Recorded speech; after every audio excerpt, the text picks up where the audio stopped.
Bonjour, c'est Gilles sur boursicoté.com. Voici l'analyse technique du CAC 40 pour cette séance du mercredi 16 avril 2014. Avec aujourd'hui une séance qui confirme un petit peu les signaux que nous avions eu hier, puisqu'après une ouverture sur un gap haussier, le CAC 40 ici est venu clôturer ce gap, on l'a commenté donc toute la matinée. J'ai souvent tendance à dire que au lieu de regarder le comblement, c'est surtout la manière dont le gap est comblé qui m'intéresse. Et donc bien là on en a une parfaite illustration, puisque on a navigué ici aux alentours des 4400 points. On a marqué une petite attaque ici pour définir un point bas à 4392,06, puis après les cours se sont repris. On a marqué donc une belle phase de hausse pour finalement clôturer quasiment au plus haut, à 4431,81, provoquant un gain de 0,59% avec un peu plus de 26 points gagnés par rapport au cours de clôture de la veille. Donc la veille, rappelez-vous, je vous avais indiqué que nous avions un signal de retournement haussier, puisque même si aujourd'hui nous sommes dans la continuité, bon, sur les oscillateurs on ne le voit pas trop, à part ici cette fin de signal baissier, je dirais, qui va dans le sens d'une confirmation au retournement de tendance. Nous avions ici ce signal sur le MACD, mais qui n'était pas validé par les volumes. Alors là non plus, nous n'avons pas de validation des volumes, puisque les volumes s'inscrivent même en légère baisse, mais le mouvement, lui, se trouve dans une phase de continuité, et donc suite à ce comblement, on n'a pas réellement accéléré. On est venu ici se poser sur la moyenne mobile 20 exponentielle, avant de remonter, de définir une nouvelle zone de plus haut, et donc de dépasser cette zone ici des 4420, qui était donc l'objectif depuis le franchissement des 4383. Donc on valide ici l'objectif, et donc on continue ici sur une belle dynamique. Donc le retournement est validé. Je vous rappelle que nous avions ici un gap d'ailleurs à combler, et là par contre nous voyons que sur le comblement de ce gap, dans un premier temps, effectivement, ça a résisté, et c'est ce que je vous avais dit hier, c'est que sur une rupture de cette zone ici des 4420, il y aurait donc un signal sur le franchissement de cette résistance, et surtout le fait que sur le comblement, ce gap ne provoque pas ici un signal de baisse. Donc là on a eu cette double validation, puisque dans un premier temps de toute façon nous avons ouvert sur un petit gap.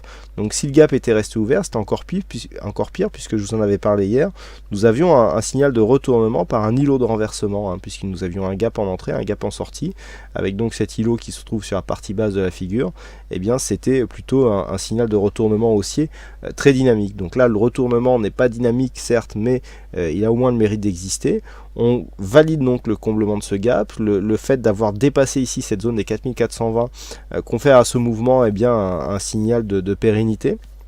On peut continuer à monter, c'est d'ailleurs ce qui se passe sur le contrat futur, puisqu'au moment où je vous parle, on cote l'équivalent des 4445 points ici sur le CAC 40, donc on est en train de revenir ici sur cette zone de points hauts.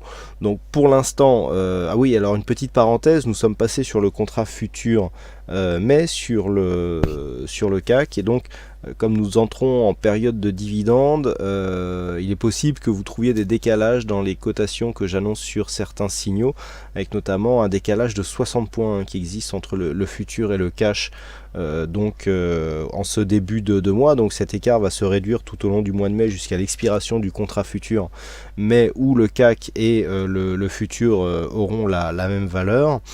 Mais donc en ce début de mois boursier, j'entends, nous avons un écart qui est maximal, et donc qui est quantifié à 60 points. Donc voilà pour la petite parenthèse. Donc sur cette continuité de tendance, nous avons ici un signal à jouer, puisque nous sommes en train d'impulser ici une dynamique. Nous sommes en fin de semaine, je vous rappelle que demain les marchés seront fermés pour vos causes de vendredi saint. Donc on voit bien ici cette structure en pénétrante haussière qui se place par rapport à la dernière bougie.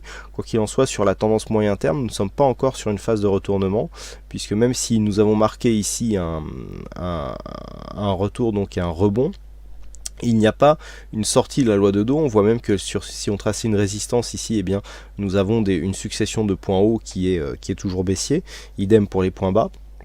Donc d'un point de vue moyen terme, il faudra encore une fois valider une hausse un peu plus conséquente, avec en objectif un dépassement de cette zone ici des 4466 points. Donc pour l'instant, on est ici sur une phase de rebond. Quoi qu'il en soit, la structure en pénétrante haussière est une structure de retournement. Donc il faudra valider absolument cette configuration dès l'ouverture, donc la semaine prochaine, qui se fera mardi, par une rupture ici de ce point haut qui se situe sur le plus haut du jour, forcément à 4432,64.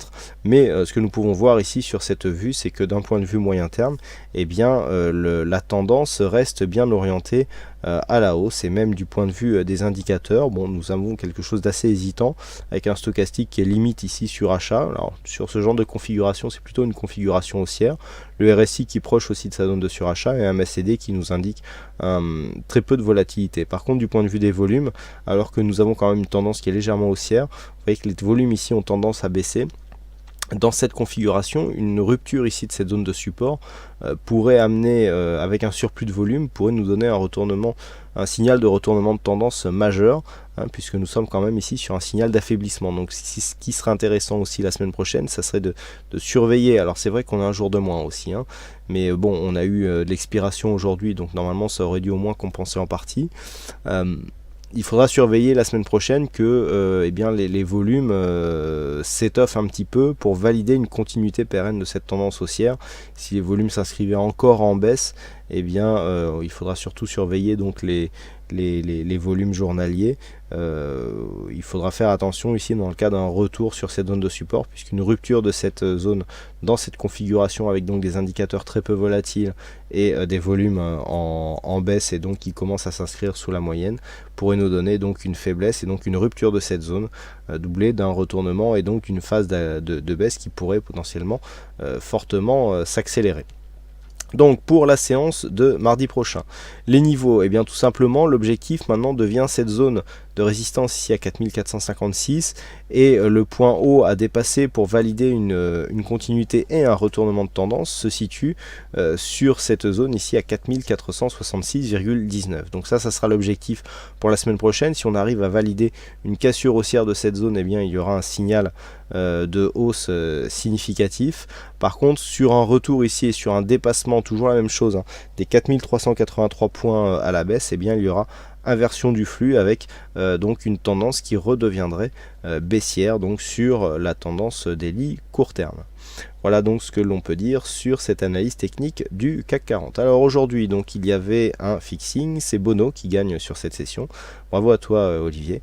Et puis quant à moi, il ne me reste plus qu'à vous souhaiter à toutes et à tous une bonne soirée, bonne chance dans vos prochains trades, et on se donne rendez-vous dès la semaine prochaine pour d'autres analyses techniques en vidéo. Bonsoir à tous et bon week-end.